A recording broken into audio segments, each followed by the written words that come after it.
Meanwhile, the Libyan government has issued an arrest warrant for 830 suspected ISIL militants. Most of the alleged jihadists are from Libya, but authorities have submitted another 50 warrants to Interpol for non-Libyan suspects, and they believe to be from Tunisia, Egypt and Sudan.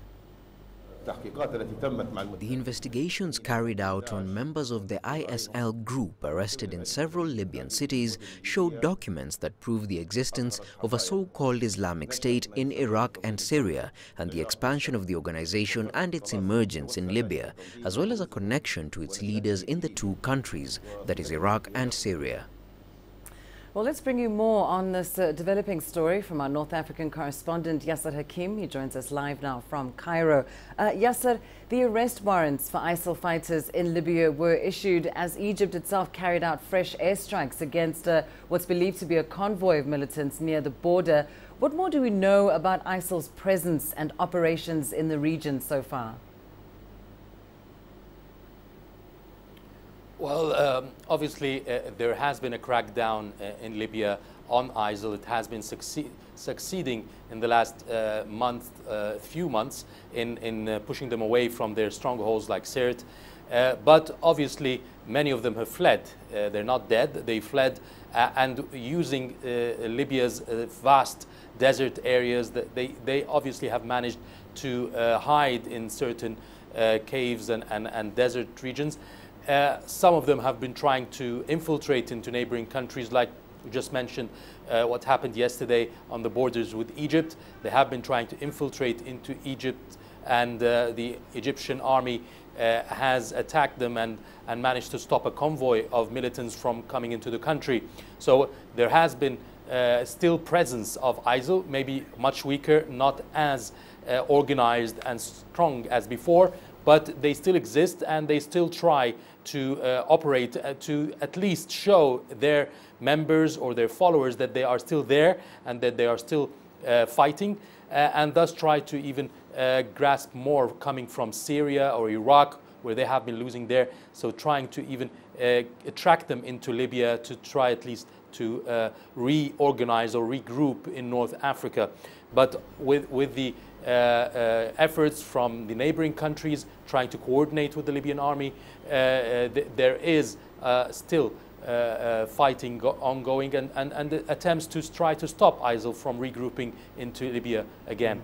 And indeed, as you say, Egypt, of course, very involved in that fight against ISIL. But Yasser, is there confidence in the region that Libya itself has the capacity to not only apprehend these militants that it's identified, but also to contain the ISIL threat? Now, the announcement about arresting the perpetrators of the ones who killed the Egyptian Copts in 2015 obviously goes a long way into building that type of confidence you're talking about. But it's still there's a long road. Libya has a lot of divisions politically, a lot of infighting between militias inside the country, and the standoff between the two, the main political parties or powers in Libya with influence from abroad. All this is still not giving that kind of confidence that Libya can do this, or at least can fight off ISIL alone. A lot of countries feel that they should support the Libyans in these efforts. Egypt has been doing so in the last few years. Italy, UK have been involved, and France as well, the UN. There's still not this full confidence that Libya can do it alone. Yes, they are much better situation than before. Yes, there are good results.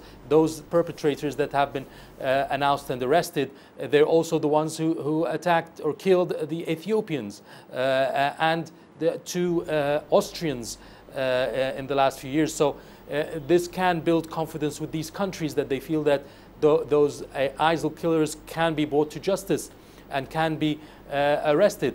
But there's still a lot of effort to be done, and the neighboring countries, if you're talking about Egypt, Tunisia, they still feel that they have to be involved to try to help the Libyan authorities in their endeavor to eradicate the presence of ISIL in North Africa, not just in Libya. Absolutely. Well, thanks very much. Yasser Hakim live for us there in Cairo.